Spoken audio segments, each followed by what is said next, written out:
Welcome to another weekly weigh-in health and PhD update. So just a short and sweet one. It's a bit later on in the week. I knew that I was going to see the practice nurse today, so I thought I'd wait and see how that went. So just to start off with, weight, I have gained weight. So I went away for a wee caravan holiday with my sister and my nephews last week and gained weight. So I'm 15 stone 8.6 I think today. So I've gained about £4. Which I'm not thrilled about, but you know, I was also eating like little Snicker bars because I keep taking hypos as well. So I'm now out of the panic mode of that, and rather than taking chocolate for it, I'm trying to be a bit more, bring my sugars up in a different way, healthier way. So that's the weight this week. I'm hoping though that the rest of this week I'm going to, and from now on, I'm going to be getting plenty of water in because I haven't been drinking enough water. So I'm going to start doing that. I definitely seen a difference last time when I was drinking lots of water. The weight was coming off quite well too, and obviously I was feeling better. So I'm going to do that this week and also get back into my eating just 3 meals a day, which I do to help my diabetes, and it was really working really well. So I'm going to get back to that because I definitely felt better for it. So that's the weight. Hopefully by Monday next weigh-in I'll have lost even a couple of pounds. So it's also, I think, it might have something to do with the fact that I haven't had a period. So normally, as you'll probably know, I have crazy periods that are, sometimes I'll bleed the whole month. Well, this last month, so last week when I was on holiday, I was due to have a period and I only bled for 1 day, and that was it. So I think it's probably got a lot to do with all the medication changes. So I'm not worrying about it too much, but I definitely feel really bloated and horrible. So hopefully that will sort itself out as well as the change in meds kind of eases. So yeah, on to the health. I have never felt better. I honestly feel so good. So the doctor had asked me to check my blood pressure 3 times in the morning, 3 times at night for 2 weeks, and then go to the practice nurse, which I've just been there just now. And she said, you know, it is on a bit on the high side, but she doesn't want to really talk about giving me statins or anything at the minute because of all the medication changes I'm going through. She doesn't want to add anything else into the mix. But she's going to she's going to average it and then speak to the doctor about it. I also seen her about my diabetes. So obviously now that I've been having hypos. So she printed off some stuff, leaflets for me how to manage the hypos. And she's also thinking that maybe I should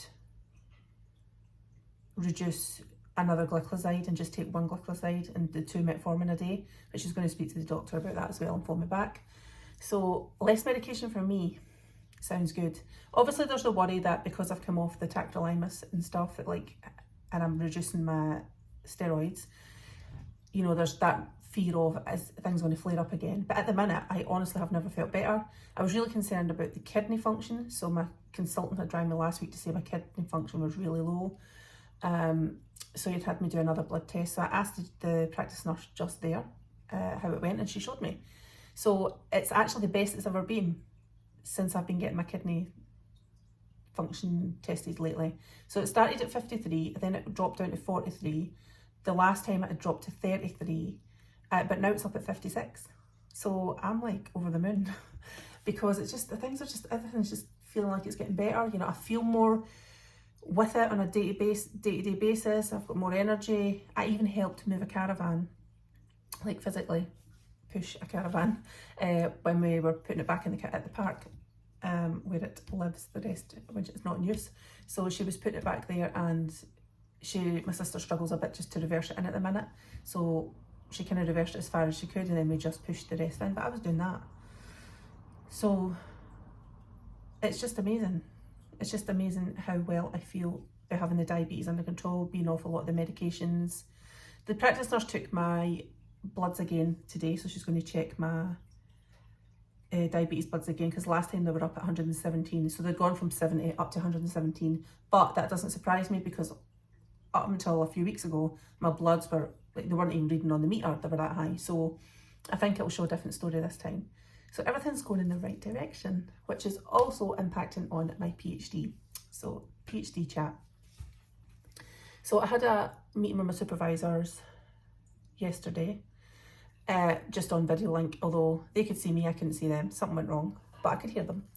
So I'm supposed to be submitting at the end of August this year, which I was like, there's just no way, because I've still got so much to do, like so much. I haven't even done the literature review. But they were saying, you know, ask for a 3-month extension, which to be fair, I don't even want any longer than that, because I want to submit this year. But they said I might not even get it. They might not grant me a 3-month extension. So I've contacted student programs to see if they would grant me either a 3-month extension or a leave of absence or something. So I'll wait and see what they say. But the supervisor said just basically aim for August anyway. Just have that in goal, and even if you get the extension, like even if you've got like a whole first rough draft by the end of August, then I can just work on it until submission. So it's a bit scary at the thought, but supervision went really well.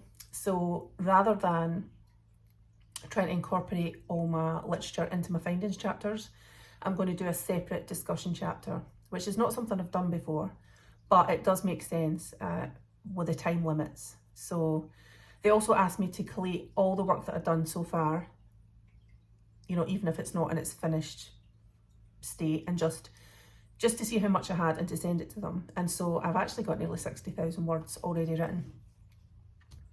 So that definitely makes me feel better. Like we said, it's probably going to be a much simpler thesis than I would have written initially if I hadn't got ill. But to be fair, I don't mind. I don't mind how long I get for corrections. I think I would have bothered about that in the past, but now I'm like, I just want to submit it. I want it submitted. I want it to pass, obviously. And if I have to do 6 months or a year corrections, whatever it is, then I'll do it. Obviously, it'd be nice if I didn't have to, but given the time scale, there's a good chance that that's going to be the case. But that's fine, as long as the end goal is still the same. So I'm feeling really positive about that. It's been quite difficult trying to manage time to get into the zone with the PhD, because, you know, I like to get in the zone, and it could be like a whole week where I'm just like caught up in the PhD. But that's been quite difficult because I am out the house quite a bit. My mum has dementia.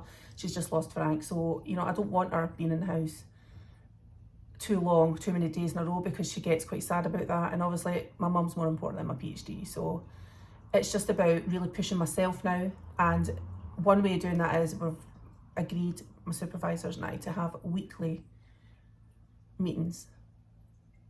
Weekly goals. So I've already submitted the first thing that they wanted this week, but that was just the collating everything type thing. I've made some emails. But for next week, I have to have the first draft of the first theme of the discussion findings. So if I do that by next Friday, and then I think I'm going to have either 3 or 4 discussion themes. So, you know, in 4 weeks' time, that could be that whole chapter finished. So I need to get on with it. I need to at night, rather than being in the habit of, oh, I'll just sit and watch this on telly. This is my new thing, if you can see in the background. I downloaded Discovery Plus channel because I kind of just prefer reality stuff, just because I don't have to think about it. I don't get caught up in drama, or it's just reality stuff I don't need to think much about. But so I seen that they had 90 Day Fiance on it. 90 Day Fiance, something like that. And I'd never been able to get that anywhere else. So I seen that they had that, and there's about 9, maybe more seasons. So I thought, I'll give that a go. But when I looked on the Discovery Plus, they've actually got lots and lots of different reality stuff. And one of them is this, and it's about love after lockdown.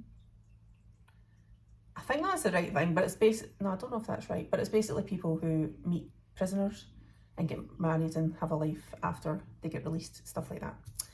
So that's my new fix, but I need to not just be letting myself off the hook too easily and be like, oh, just sit and watch this. Or I need to just be like, right, I've got spare time, sit and do your PhD, because I want to feel proud of myself that I'm putting the effort in. I want to impress myself.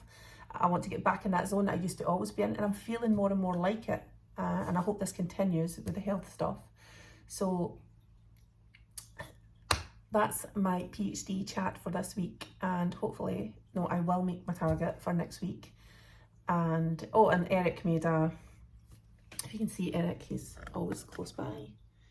Eric the cat. So he made an appearance at my supervision where he knocked over a glass of water all over my notes, and then one of my supervisors wanted to meet him. So Eric has met my supervisors. So yeah, that's my updates. Not so good on the weight, but I can work on it. Health is doing amazing, and PhD, I am getting there. So a very, very, very positive week this week. So whatever you're doing for the rest of your week, I hope you get to spend your spoons on something fun.